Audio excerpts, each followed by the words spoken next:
Bonjour à tous et bienvenue sur ma chaîne Planet Strange. Aujourd'hui, un nouveau format, bref de comics.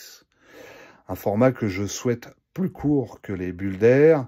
Un format où je vais vous présenter les intégrales Marvel de chez Panini Comics. Alors évidemment, chaque émission, ça sera un intégral et je ne vous présenterai pas l'intégralité de cette intégrale. Non, ce qui m'intéresse, c'est plutôt de mettre en lumière un récit ou un run dans l'intégrale qui m'a franchement plu et d'en parler avec vous. Voilà. Donc là, aujourd'hui, on va parler de l'intégrale Captain America 1979-1980 qui regroupe les épisodes 231 à 246 et Marvel Première numéro 49. Oui, Marvel Première numéro 49 parce que le Faucon a une aventure en solo dans ce comics. Et le Faucon étant le partenaire de Captain America, il était logique qu'il ait cet épisode intégré dans cette revue. Voilà, donc moi les épisodes qui m'intéressent sont les épisodes 231 à 237. Oui. Mais de quoi ça parle? Ça parle en fait de la Force Nationale, un groupuscule néo-nazi qui terrorise les États-Unis et dont leur chef, qui est à leur tête, n'est autre que le grand directeur. Alors, je vous préviens tout de suite, ça va spoiler. Pas à mort, parce que je vais essayer quand même de vous préserver sur une surprise de ce récit, mais quand même un peu. On est sur des récits qui datent d'il y a 40-50 ans. Il est évident que je vais dire et vous annoncer des choses. Donc le grand directeur qui se cache derrière son masque, ce n'est autre que le Captain America des années 50. Le Captain America qui a remplacé Steve Rogers, qui, après sa disparition, et qui est rentré en guerre contre les communistes avec son partenaire, le nouveau Bucky.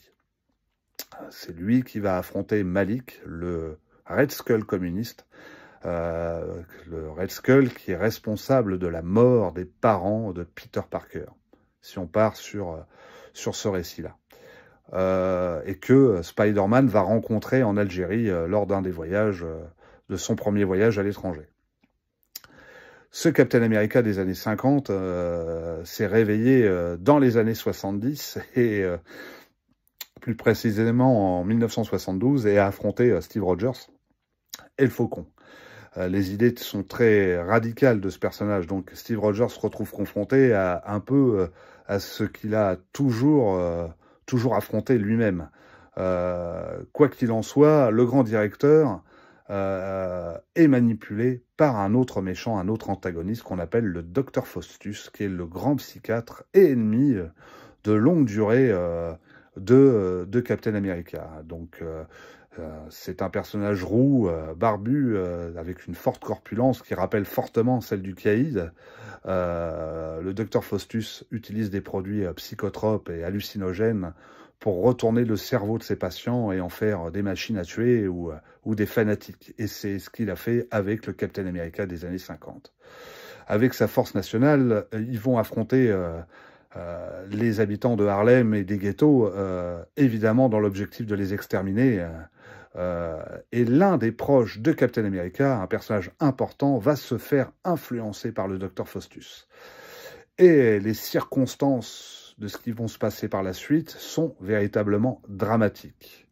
Ce même personnage va finir par disparaître. Alors, Captain America et nous, le lecteur, on reste suspendu au doute. Est-ce que ce personnage a survécu ou pas du tout?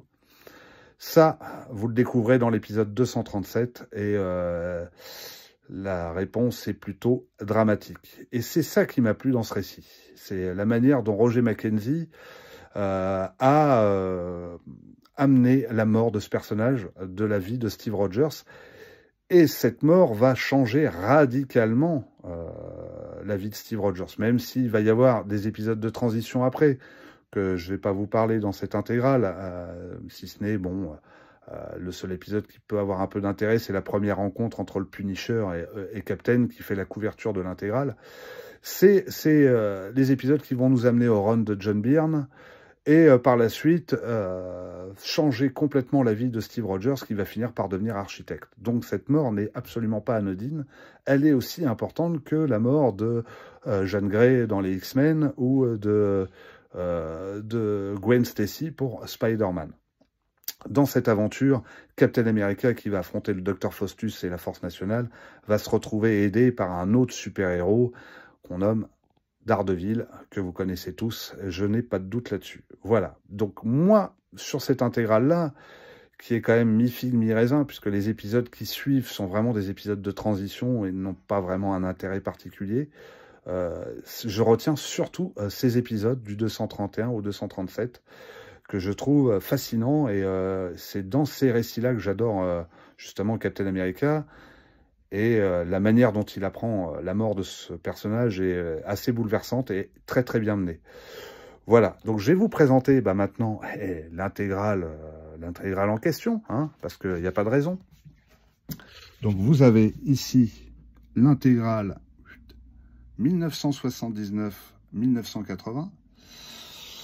Je vous renvoie aussi, si l'histoire du Captain America des années 50 vous intéresse, à découvrir cette intégrale-là, l'intégrale 1972, qui est un intégral vraiment très bien, dont je ferai un bref de comics.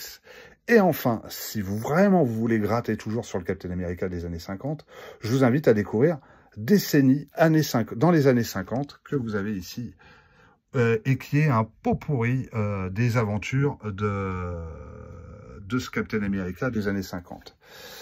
Ce Captain America des années 50 qui a affronté quand même le Red Skull des années 50, quoi. L'homme qui serait supposé avoir tué les parents de Peter Parker. Donc, je vous invite à découvrir tout ça. Toujours est-il qu'on se retrouve dans un autre bref de comics ou un futur bulle d'air. Je vous embrasse tous et puis je vous dis, n'oubliez pas, le Parigo, vaut mieux l'avoir sur YouTube. Bisous à tous.